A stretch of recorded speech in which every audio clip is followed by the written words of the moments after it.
Salut à toi, j'espère que tu vas bien. Bon, pourquoi ce petit post? Je viens de recevoir un petit message où on est en train de me parler du fait que je sois sophrologue, mais que je suis aussi magicienne. Et on me dit que la magie blanche est par là, etc., etc. Comment dire? J'avais envie de faire ce post pour dire que des fois l'être humain, il est dans des croyances qui sont très très très très très fermées, d'accord?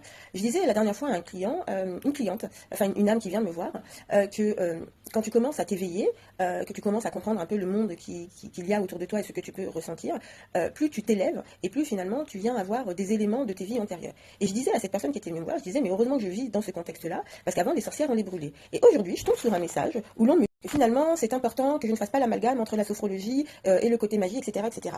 Je ne suis pas responsable de ce qu'il y a dans la tête des gens. Je ne suis pas responsable de la croyance des gens sur la magie blanche, sur la magie noire, sur la sorcellerie, sur tout ça. Parce qu'en fait, je ne suis pas là pour me justifier sur ce que je suis, sur ce que je ressens. Ce que je ressens, je le ressens. Et aujourd'hui, je fais le choix, dans mes différents postes et dans ce que je propose aux différentes personnes qui viennent me voir à la maison pour des soins énergétiques, d'être dans un accompagnement, d'accord? Dans un accompagnement de la spiritualité. Et en fait, quand je fais des postes, je ne viens pas nommer que ma vérité, je viens nommer ce que moi je ressens. Si ça vibre avec toi, ça vibre avec toi. Si ça ne vibre pas avec toi, c'est ok. Et je n'ai aucun souci là-dessus. Par contre, je dis clairement, je ne vais pas pouvoir, moi, dissocier ce que je suis et je ne suis pas dans cette envie-là. Et je trouve que c'est bien dommage que l'on soit en 2025 avec tout ce que l'on ressent autour de nous, avec voilà tous ces magiciens, ces magiciennes. Alors, encore une fois, il y en a qui, ouais, on dit fake, il y en a qui sont sur du fake, il y en a qui vont te dire plein de choses qui n'ont pas de logique finalement, mais j'ai envie de dire que la priorité c'est toi, et quand tu es face à quelqu'un qui va venir te parler, qu'il soit magicien ou pas magicienne, c'est comment toi tu vas faire en sorte que ça vibre avec toi et comment ça vient impacter chez toi. C'est-à-dire que est-ce que ce que l'autre est en train de me dire me parle ou est-ce que cela me parle pas, tu vois. Et je trouve ça mais tellement, tellement, tellement dommage de recevoir encore ce genre de message où finalement on essaye d'étouffer tout ça comme si finalement tout ça n'existait pas. Et clairement, moi je ne suis pas là pour dire que tout ça n'existe pas, puisque ce que je ressens, je le ressens. Parce que ce que je vois, je le vois. Parce que ce que j'entends, je l'entends.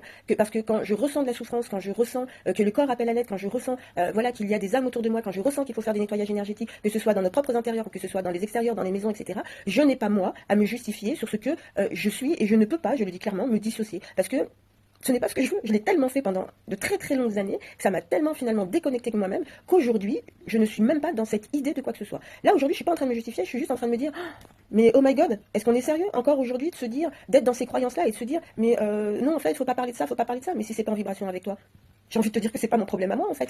Et quand je te dis c'est pas mon problème à moi, encore une fois, je suis en train de te dire que je ne suis pas là moi pour te raconter ma version, ma vérité, et que je ne suis pas là pour que tu crois coûte que coûte à ma vérité.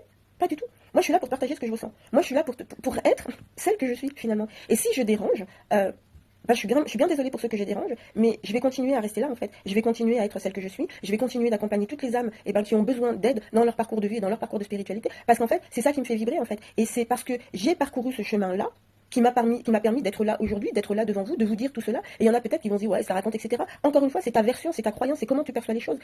L'idée dans ce poste-là, c'est vraiment de dire que si tu fais le choix, toi, d'ignorer ce qu'il se passe autour de toi, d'ignorer ce que tu ressens, parce que tu peux être dans des peurs, parce que tu es dans des croyances, parce que je suis dans une grande bienveillance et dans l'amour de l'humanité et de l'être humain, mais inconsidérable. Par contre, clairement, j'apprends aux personnes à être elles-mêmes, j'apprends aux personnes de fructifier leur jardin. Je ne vais pas, moi, me mettre de côté. Moi, je continue d'arroser mon jardin parce que j'ai compris que j'étais ma priorité. Et si je dérange d'autres personnes, eh ben, je suis désolée pour ces personnes que je dérange. Et j'ai envie de leur apporter toute cette ouverture à tout ce qu'ils ressentent finalement. Et à se concentrer sur eux et à être en connexion avec eux. Voilà, je t'embrasse tendrement et dis-moi en commentaire si ça a vibré avec toi. Bisous, bonne journée.